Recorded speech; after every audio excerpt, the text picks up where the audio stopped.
So hi everyone, welcome back. This is my guide on executing a good Ironman. Today we're talking about T1 swim to bike. This is part three, talking about race morning and race day. So race morning, you've got wander down to transition. It's usually dark, so you might want to make sure you've got a head torch. You want to make sure you've got a track pump, so you can pump up your tyres. Just on tyres, didn't discuss it, but when you rack your bike the day before, don't have full pressure in your tyres. Do that race morning. 60, 70 psi is fine. You don't need to have them fully hard, or just whatever you've rolled in. If you've ridden down to transition, whatever pressure's in there. But don't worry too much about the day before. But race morning, you want to pump up your tyres and just check. So you've gone down to transition. Bear in mind, you know all the routes. Your bags are all packed, and so you've just got your gear for the day. So what do you need to do? Well, first thing I generally do is pump up the tyres. I check what gear my bike is in. I put my computer on the bike, and checking what gear my bike is in is knowing what the first kilometre or so of the bike is like. For example, if you get out of transition and you're going straight up a hill, you need to be in the appropriate gear. It's about thinking about all the details. If it's flat, you might want to put, for example, your bike in the big chainring at the front and a biggest chainring at the rear. What that means is that when you're running with your bike to the mountain line, if it's bumpy, you're less likely to bounce your chain off. So it's a little detail, but it can catch the unwary. You know what I mean?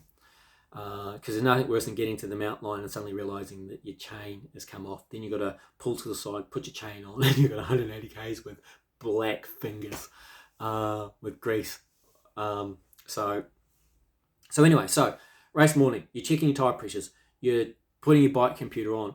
I turn my bike around so it's facing outwards, because that's how I like to roll. But I check that it's going to mount properly, and I use it by the back of the seat. So that I practice just lifting it, rolling it, making sure it's nice and secure. And then I pack all my food and all my bottles on the bike, so that the bike is, I try and have as much on the bike as possible, and I have the least amount on me as possible. And it might be something simple as in my storage box on the rear. I have my spare tube, or actually sealant, because I'm running tubeless now, a multi-tool, and a couple of little emergency bits. Then I'll have my drink bottles, which are usually one's sports drink, one's 3/4 full water emergency, and then on an aero bottle I'll have my liquid nutrition usually, and that's how I roll.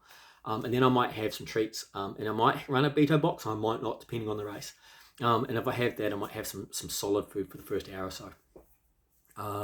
But sometimes if I'm going to do that, I might put that in my back pocket in transition. But whatever you're putting on your bike, load it up. Piece of advice is, when you're pumping up your pressure, pump up to the pressure that you know. Modern bikes with wider rims and wider tyres, you can run lower pressure. But don't race morning or go an extra 5 psi or an extra 10 psi. Two things could happen. One, if there's any imperfections, and the sun comes up while you're in the swim and the heat gets onto the tyre starts warming up because it's black. The pressure goes up and you run the risk of tyre. If there's any imperfections, the tyre will explode and it goes off like a gun. So you come out of the water having probably one of your best ever swims. You'll get to the bike and the tyre will be pancake flat. And that's not a great way to start on, man. But also, if you pump up your tyre too hard, depending on the rim tyre combination that you're using, what happens is that the tyre just bounces all over the road, and it actually costs you more time and it's slower. So the $5,000 that you spent on those carbon race wheels with tubeless and the $150, $200 tires with a super low rolling resistance, completely wasted because the thing's bouncing along the road. You'll actually go slower than what you would have if you had your wheels, probably.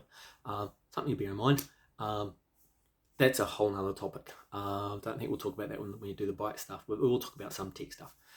Anyway, so race morning, I like to have a flash. I'll check my bike, go through it. I do this thing because I'm a sad man, where I stroke the top tube of my bike. She's called Audrey, by the way. I name all my race bikes. and I I know it's a black thing, but Formula One driver Sebastian Vettel, he names all his race cars.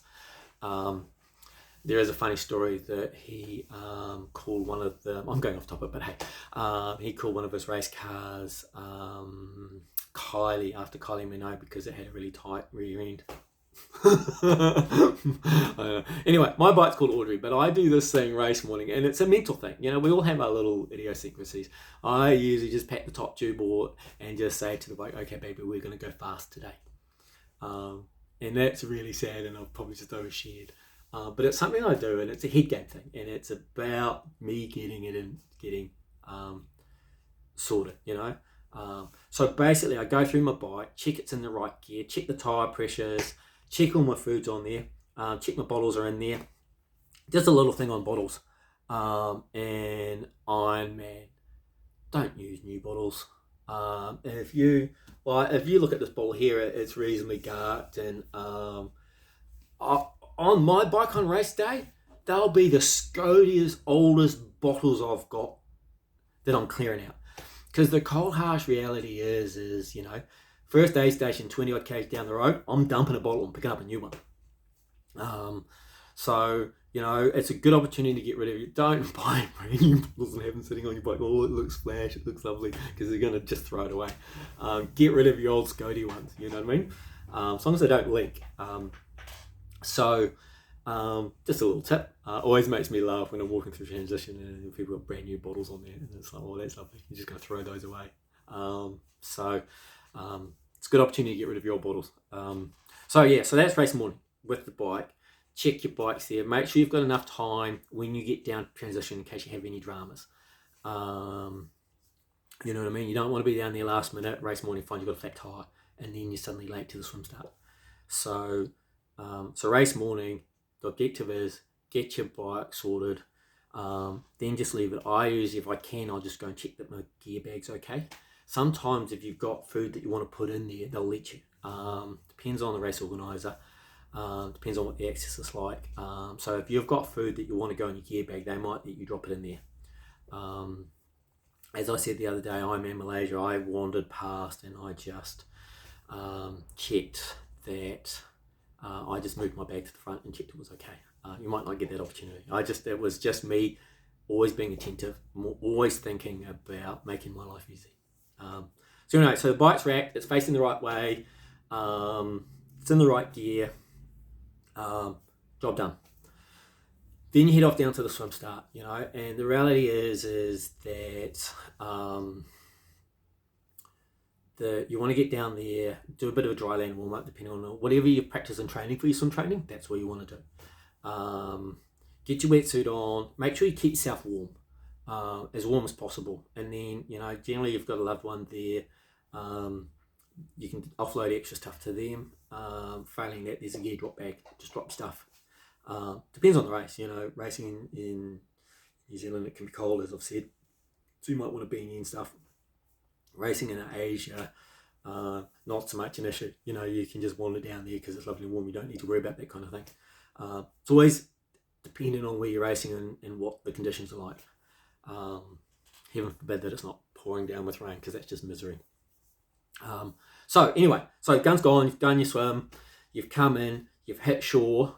We talked about that in the swimming, that you depower your legs so that the shock from horizontal to vertical is not too much. You run to the shower, so what I'd suggest is start peeling the top half of your wetsuit off.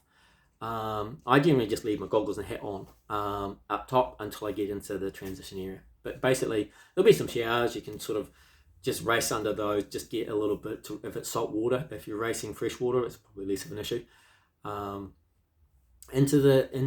Grab your bag, into the row of racks. You'll know exactly where you've gone because you've recce'd it enough. You'll grab your bag, you'll check your number, you'll go in and you'll get your gear out. And depending on what your plan is and where the race is, then it'll be different. It might be that you just need, helmet, food, gone. It might be, but it's worth taking time for sunscreen, as I've said. It might be that you're putting extra clothing on because it's cold. It might be you've got to load up pockets. I didn't talk about it previously, but if you're the athlete that's going cycle shorts and a cycle top, definitely you'll want a full zip cycle top so that you can have it unzipped. Because if you've got a zip that's 3/4, trying to get that over your shoulders and over a wet body is a nightmare. And what will happen is anything that's in the pockets will fall out. So think about that. Comes back to what you're going to wear and having a plan for that. But basically, you just need to go through, make sure that you've got the stuff that you need. That bag might have some extra stuff in case it's cold. Make the decision whether you need it or not. If you don't need it, cool. If you think, might be worth it, take it, because you can always discard it. There is usually a drop zone. Just make sure you put your race number on anything like that so that you can get it back.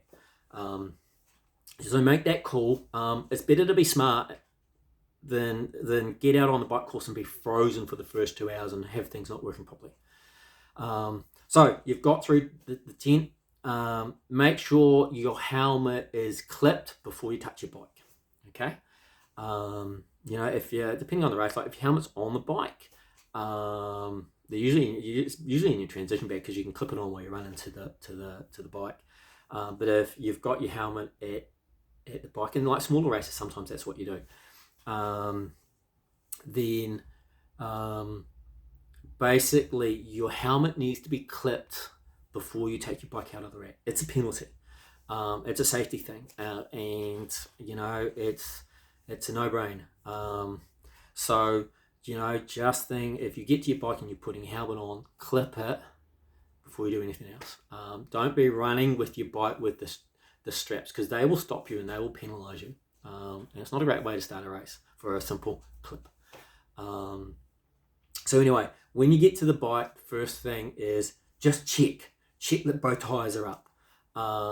Check that everything's on there still. That somebody hasn't knocked something's fallen onto the ground. Like it might be some gels that you'd had taped that some have fallen off that you might pick them up, put them in your pocket, grab your bike.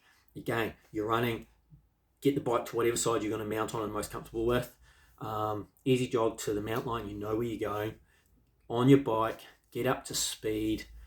And then if you're putting your feet into your shoes, make sure you do it in a part of the course that's safe. It might mean that you have to ride half a k to a kilometre with your feet on top of your shoes before you get a spot where, okay, this is where I'm going to do it. And that doesn't really cost you any time, because the reality is you're still moving along. But it's less likely, you're less likely to have a crash or have a fall or have a collision with somebody else because you're wandering all over the road because you're looking down at your feet. So that's it in a nutshell. I mean, it's not rocket science. It's just make sure you've practiced the things you need to practice. Make sure you have a plan of what you're going to take and what you're going to wear and what you're going to need. Not only in your transition bag, but on your bike, from your fuel and your nutrition and all of that. Make sure your bike computer's on before you head off to the swim. Didn't talk about that, but make sure that that's on. So that when you get to your bike, you just have to hit the go button. You're not, suddenly turning it on and then waiting for it to find satellite reception, or you know what I mean. So all of those little details are things to think about, so that when you get on the day, you can just flow through the transition. You just do the things that you need to do, get to your bike. Might not be the fastest transition in the world, but it probably won't be the slowest. But it is worth taking extra time if you need to make sure you've got the things that you need. So just, it's about being smart. And again, not stressing too much. Yeah, the front of the pack guys will just about bowl through there and they'll be gone. But if you're a first timer, it's okay to take a bit of time. You know what I mean? It's a long day. So that's transition. It's quite simple. You just need to be prepared for it and have a wee think about it and practice some stuff. So next episode we'll start talking about the bike, and that'll be all the tech heads will love that stuff. But there's some fundamentals we'll talk about that, and that's going to take several episodes. So that's enough babbling from me. Peace out. Speak to you later. Bye bye.